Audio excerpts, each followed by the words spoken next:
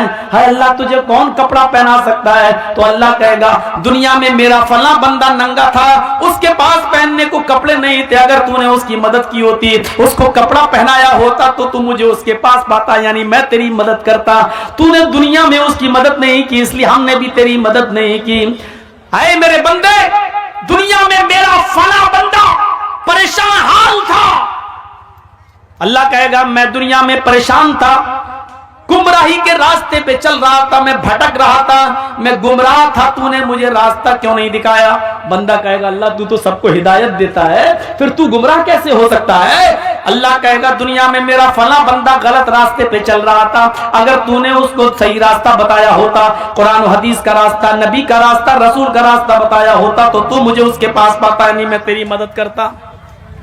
اس حدیث سے پتا چلتا ہے کہ خدمت خلق کتنی ضروری ہے. لوگوں کی سیوا, لوگوں کی خدمت اسلام کا ایک زبردست رکن ہے, اسلام کا ایک حصہ ہے.